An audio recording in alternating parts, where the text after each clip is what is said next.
This is the week 2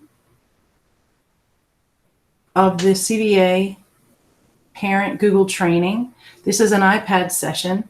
So the focus today is on getting comfortable with your device. So what I'm going to do is I'm going to switch my screen share to my iPad. So what we're going to be covering today are things like where did my files go, taking screenshots and then finding them, locating different apps, and then we're going to be looking at some items that are specific to iPads. We also did a Chromebook session, and a lot of this applies more to Chromebooks because the desktop version of Chrome is a lot more powerful than the app version of Chrome. But still, I want to show you how you can bookmark on an iPad, because that is time saving, and a lot of times you'll find something that you want that is valuable to you, but you might not necessarily have time to look at it right then. All right. So first, I want to go into settings. So I'm going to find this gear icon. And you can see now, right now, since I held my finger on that app, all the apps are dancing right now, which means that they're in a mode where you can move them around. So if I tap on this icon, I can move it. I can also put it over a second icon to create a folder. And then I can name the folder whatever I want. And I can also drag apps out of folders by tapping on them and waiting until they start dancing, and then you can edit your screen. Okay, so for right now, I'm going to hit the home button to make them stop dancing, and I'm going to go into settings, and this is where all the power is. Okay, so we are on the left. First, I want to go over Wi-Fi. If you're trying to connect to a Wi-Fi, you need to go here to the Wi-Fi button, which is just inside settings, and it's the second one down. Now, you might notice airplane mode there. So of course, airplane mode you would hit if you were on an airplane, right? But if your iPad is almost dead for battery power, it will charge faster if you turn airplane mode on. So that's just a little tip to help you out. But some people are having trouble connecting to Wi-Fi. So if you click on the Wi-Fi button, up here on the top, you can see that there's an on-off button for your Wi-Fi. And sometimes you just need to turn it off and then turn it back on again to get it to work. Right now, I'm attached to the EFP Tech Wi-Fi in my home. But if I wanted to disconnect to it, because sometimes you automatically connect to Wi-Fi's that you've already been connected to, and maybe it's not the right one, you would use this first feature that says forget this network. Now, I don't want to hit that now because then I'll disconnect altogether, but you can hit forget this network so that it stops auto joining. But notice the second one underneath it is where it says auto join. So you would turn that off for Wi-Fi's that you do not want it to auto join to. Okay. There is a low data mode here. So if you are low on data, like if you are, this applies more to your phone and data that you have, and it looks exactly the same on your phone if you have an iPhone, but you can turn on the low data mode and then it will let you know when you're almost out of data. Okay. So that's just a quick tip about connecting to Wi-Fi's. So just on the left over here, below Wi-Fi, it says Bluetooth. Now, if you have, you can see here that I have a Zag Keys Folio. That is my Bluetooth keyboard that I have attached to my iPad so that I can type more easily. And it's a part of my case. So if your student would do well with a keyboard instead of finger tapping on the electronic keyboard that pops up on your iPad, you can come in here to Bluetooth if you have your own Bluetooth keyboard, and you can connect it there for your student. All right. Now, just as another tip, The best places that I have found to purchase Bluetooth, anything Bluetooth, is Big Lots and also Tuesday Morning. Both of those have a really good, inexpensive technology section. So definitely check there. All right, now I'm going to scroll down and I want you to see this screen time, because this is important for parents to be able to see what their child is doing, because it is very easy for kids to kind of wander into places where you would not normally let them. So because your device is a CCSD device, this might be deactivated, but definitely check and see, because what you can do here is you can create a downtime which says your iPad is pretty much disabled between, bedtime and wake up time. So I set mine for 10 p.m. to 7 a.m. You can also set app limits. So if you want to let your child be on certain apps, you can put a passcode on so that it's the parent that controls that and the student can't necessarily get into it. All right. So you can play around there. And then the rest of these are things that as parents, you want to tap on and see how they're going to work for you. Now, my advice to you from experience is don't set more than one at a time, because if it doesn't work, you're not sure if they're conflicting with one another. So just try one at a time and see if it works, and then layer on. Okay.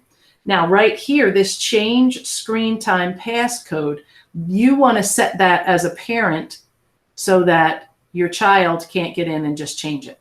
Okay. Share across devices is if you've got other Apple devices.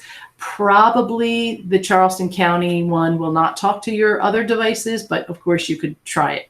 And then you can turn off screen time down here, which means that it's removing the limits. Okay, so definitely go in over here on the left under screen time and then play around in there. And just from experience, I have 4 children. This is something that is super powerful to help you be a good parent, because normally if they're with you, you know where they're going, right? Physically, but online, you don't know where they're going. Okay. All right. Now, moving right along, I'm going to go into the general section. And here in the about, this is where you can see what's going on as far as what generation iPad you have. So I have an iPad 6th generation. I can see my software version. I can see my serial number, but I can also see here how much how much storage is being used up with different items that are saved to my iPad. So my capacity is 128 gigabytes, and I'll just scroll. I can't scroll up anymore. So the capacity here says 128 gigabytes, and I have 105 gigabytes available. So I have plenty of storage on my iPad.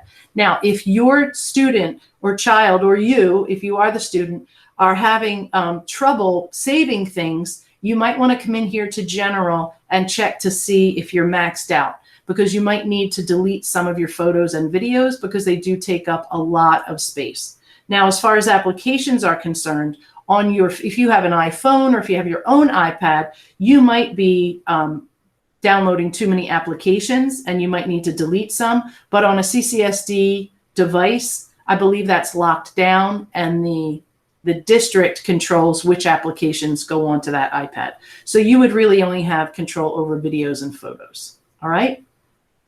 Okay, so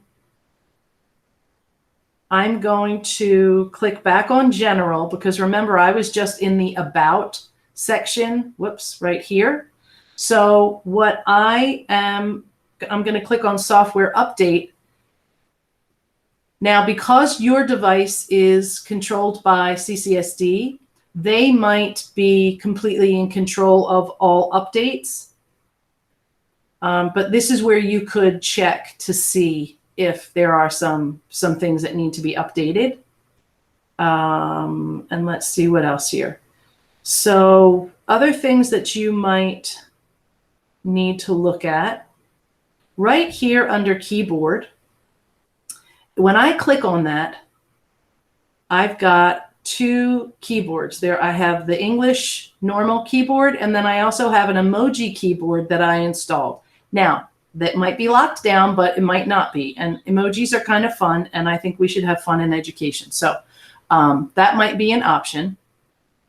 This text replacement is where you can set shortcuts for things that you have to type in a lot. So for your child, having to type in Charleston County Schools, if they have to do that, or ccsdschools.com might, if you have, a kindergartner or first, second grader, that might be a lot for them. So you could come in here and teach them, and definitely teach them how to do it, because knowledge is power. So what you do is, over here on the right-hand side, I'm going to hit the plus button. And when I hit that, I'm going to type the phrase that I don't want to have to type anymore.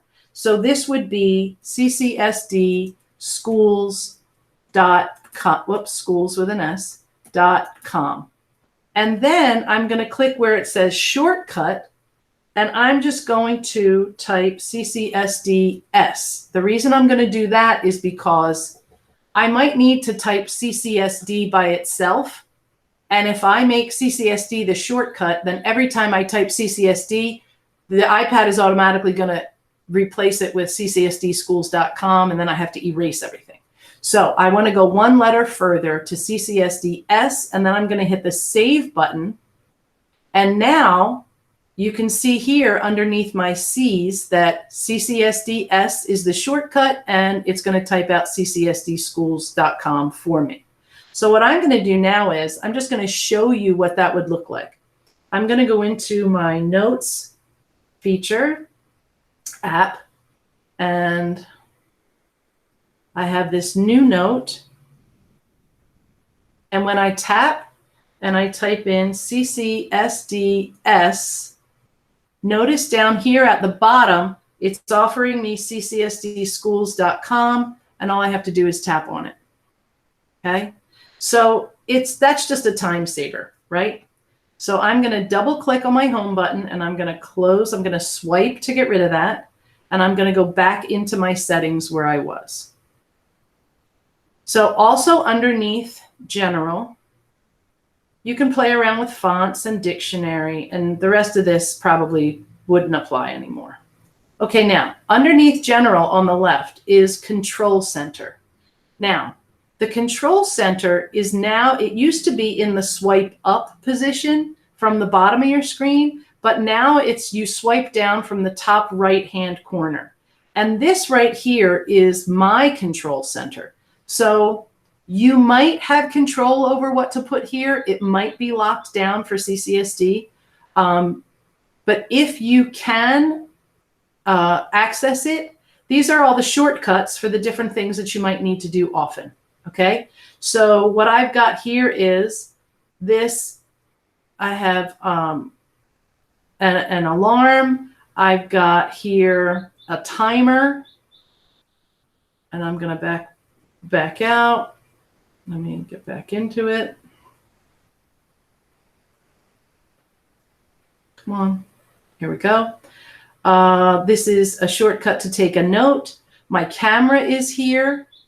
Okay. And when I tap on that, I can set it. It gives me these quickies for take a selfie, record a video, take a photo, and then do slow-mo. Okay. These are all things that your child will need to know, because education is moving toward the students creating stuff instead of just consuming. So it's important for your child to know how to record a video, right? Or take a selfie of himself holding up his work so the teacher can see that it's him and it's his work, right? Or take a photo of a 3D model that he or she created. So that's just one more shortcut that you can put in there. For the iPad kids, the being able to scan a QR code is also super important. Let me close that back out. And I'm just going to drag down. So the kids can scan a QR code quickly by using that. There is a stopwatch timer. Now this button right here in between where I have the AA and the stopwatch, this is for you to be able to record what is on your screen. Now, it does not record your voice. So when you click on that, it's going to say,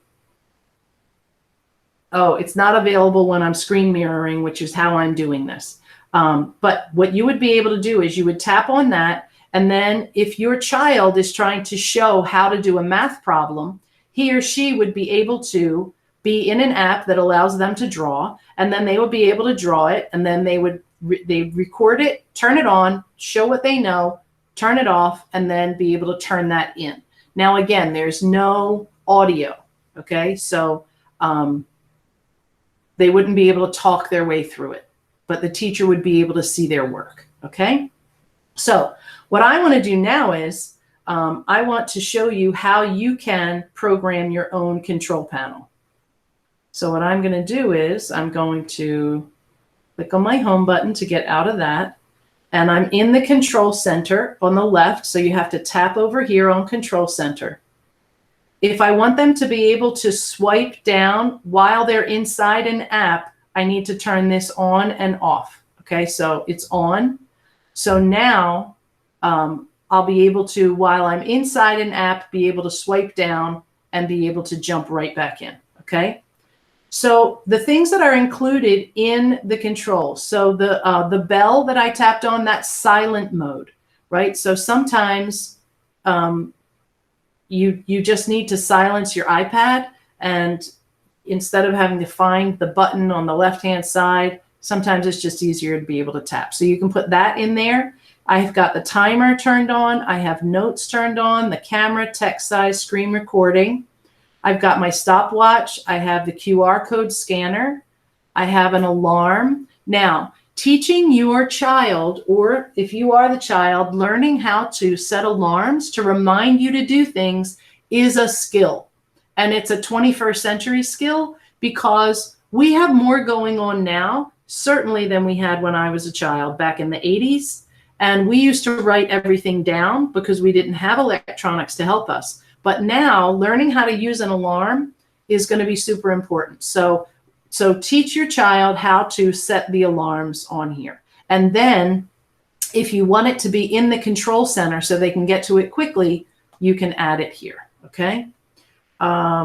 There's a magnifier if anybody in the family has visual issues. And this accessibility shortcuts is super cool. So I'm going to be talking about that in a little bit. And then dark mode switches everything so that the contrast is reversed. Instead of having a white background with dark text, it has a dark background with white text.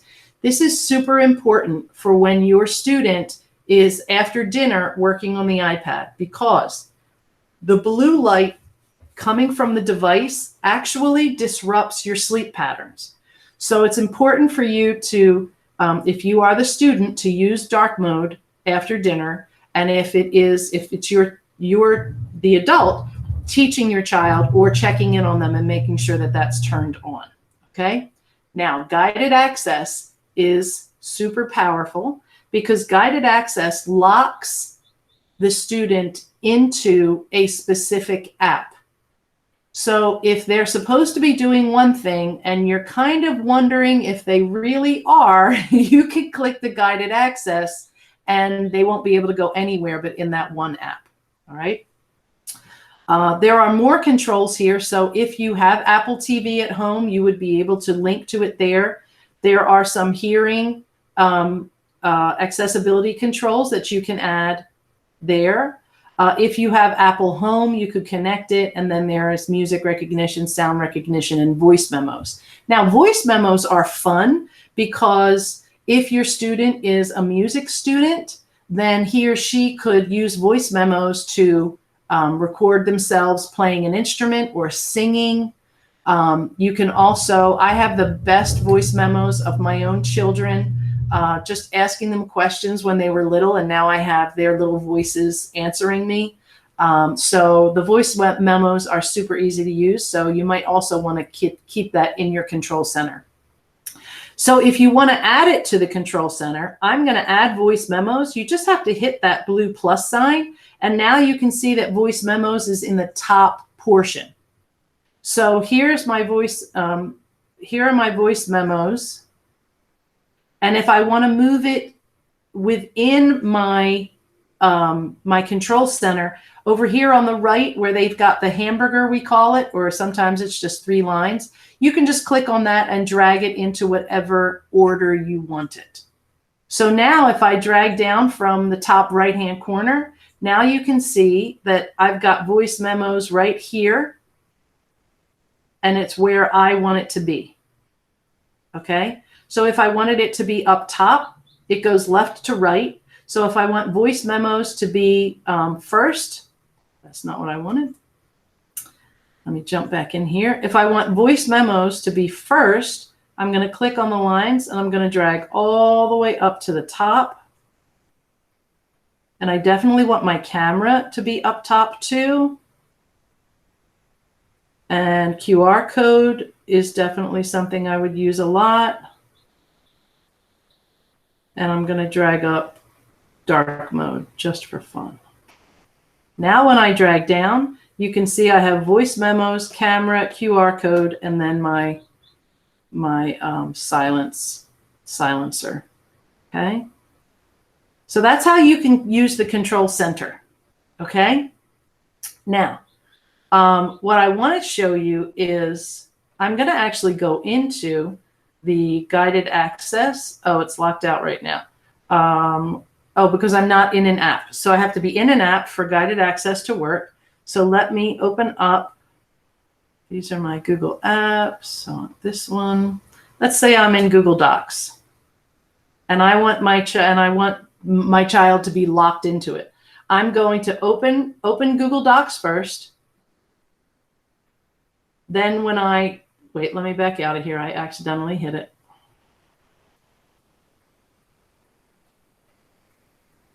So I'm in Google Docs first.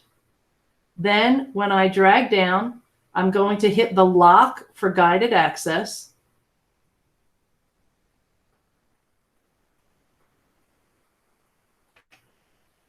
I think, let me see. It should.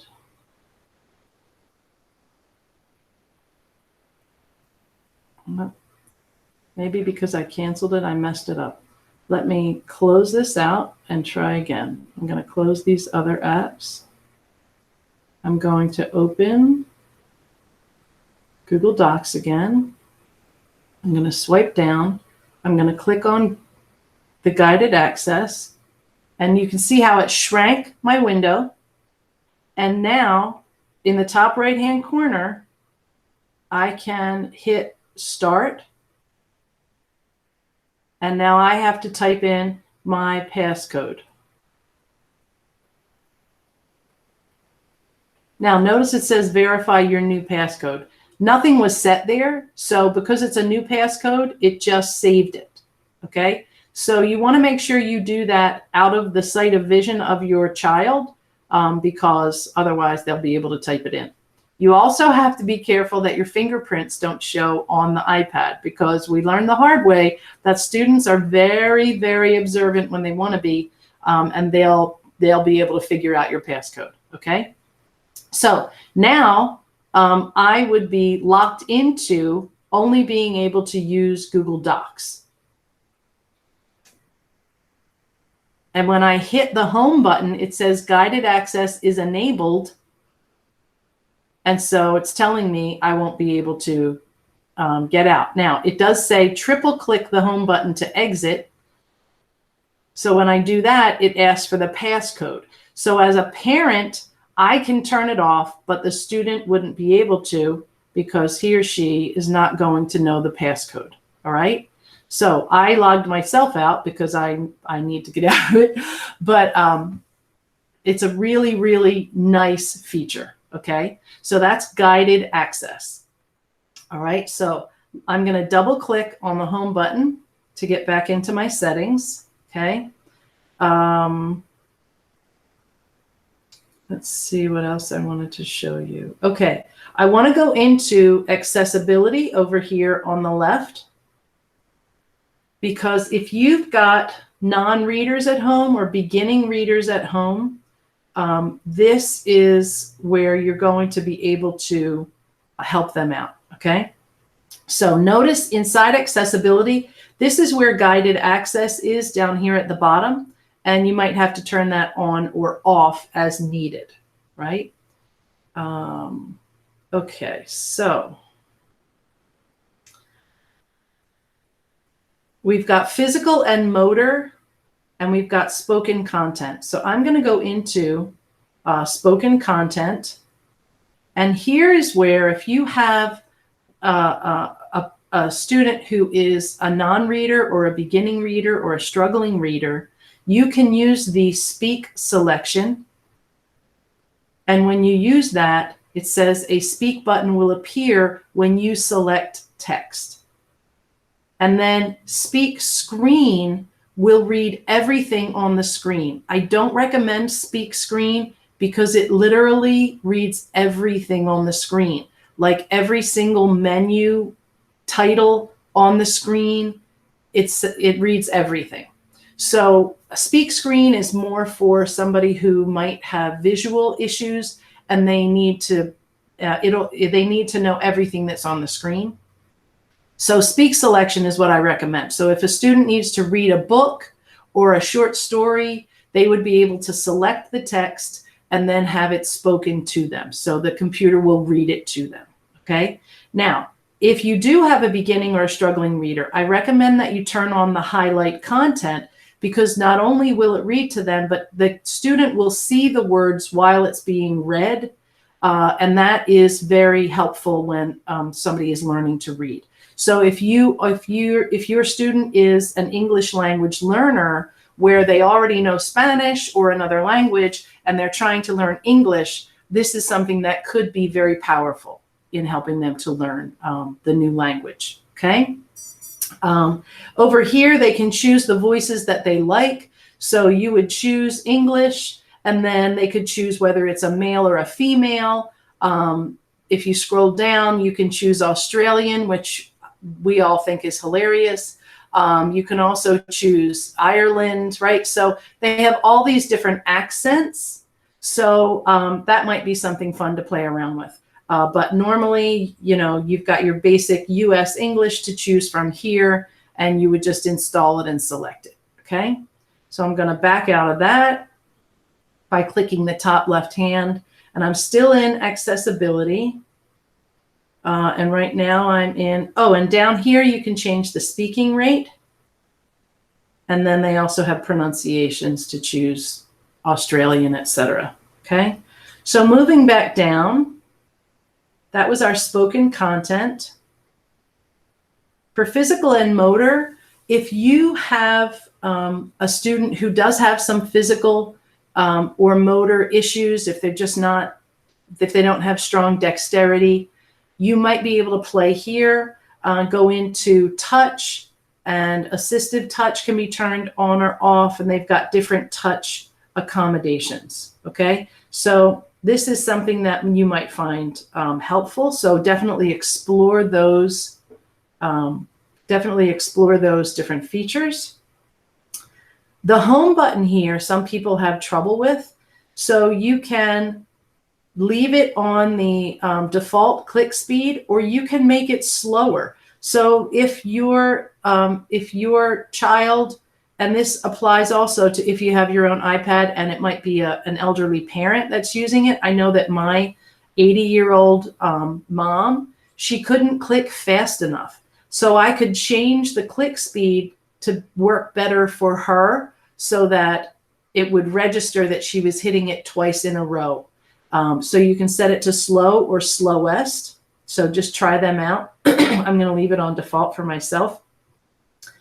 You can also set your press and hold for Siri to come on or off. And I don't use Siri, and it kind of makes me crazy when she starts talking to me and I don't want her to. So I'm going to turn that off. You can also use a rest finger to open, which means if you just put your thumb on or any finger on the home button, that's going to be enough to register that you want to, oh, I'm sorry. This is just for Touch ID. So if you want it to have fingerprint recognition, you would use the rest finger to open. I'm going to turn that off for now. Okay, so these are just a few accessibility features that are really nice inside an iPad. Now I want to jump down to the Touchpad ID and Passcode. If when your child goes back to school, right now CVA is all virtual, but if your child is going back to school, or if you have two children and they have to use the same iPad, you can give each person his or her own passcode so that their stuff is protected. So you could play around in here with your passcode. Under privacy, you don't want your apps to track you, but some of them are going to anyway. So you might want them to allow to request to app and then train your child to say, no, don't track me. Okay, so those are some things that are important. And then there are privacy options within all of these different apps. So you could tap and go into each one so that you know that your child is protected. And then each of these apps down the left-hand side, each one has its own settings. So you can definitely go in and make sure that your child is protected and that things are kosher and that everything that your child needs is turned on or turned off. All right. So that's it for settings. And we're going to come back out. And I'm looking at our agenda. Splitting your screen is super important. So there's a new feature on the iPad that allows you to split your screen. And I haven't mastered it yet, but I'm going to show you how to open them side by side. It's the closing them that I find the most difficult. So let's just say that your child is getting directions from Google Classroom and needs to do something in Google Slides. So what we need to do is we need to open up. I'm going to open up Google Classroom, which is this icon, okay? So I'm going to open that up. And then I'm going to hit my home button and I'm going to open up Slides. Now, right now, and I just want to open up a new slide.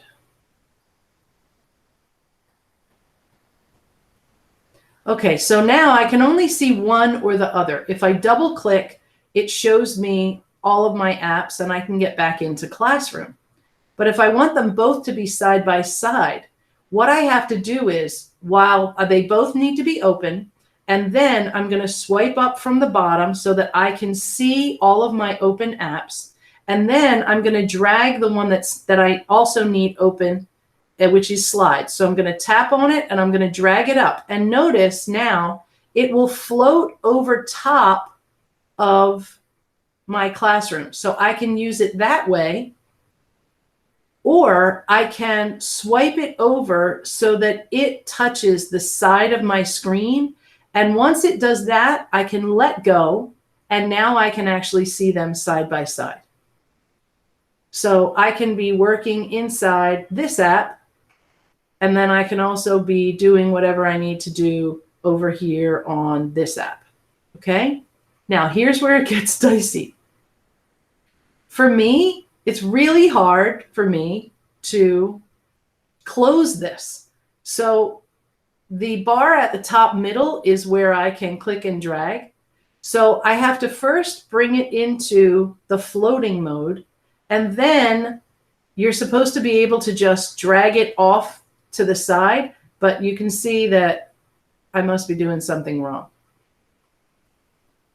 So let me just drag. And what happens is if I double click and I swipe it off, and then I open one of them again, there you go. Maybe that's all I need to do is swipe them both off and then open them up individually. So that worked. All right. So once again, how do I get that split screen? I have to have both apps open. Then I swipe up from the bottom. Then I drag it onto the other app, and I have to touch the side of my screen so that they both go side by side. And then to close them, I double click and I just swipe up, and then I can open each one at a time. So I have full screen. Okay, so at this point, would be where you would be practicing all of this, and you would be asking questions. I'm trying to see what else I can share with you at the last minute. So we did shortcuts. All right, when you take a screenshot, and to take a screenshot, let's just say that you are on let's say you're on the internet, and you want to get a screenshot. I used to ask my seniors if they found any of our vocabulary words in real life to take a screenshot of it, turn it in, and they would get an extra credit point because they were using what we had learned in school. So they would have to take a screenshot of it. So, or a picture if they were out, and it was a store poster or something. So to take a screenshot, you have to hold down the power button and the home button. And when I do that, you can see that it takes a screenshot and it puts it down in the bottom corner. And when I click on it, I can use the arrow in the top right-hand button to send it to an app.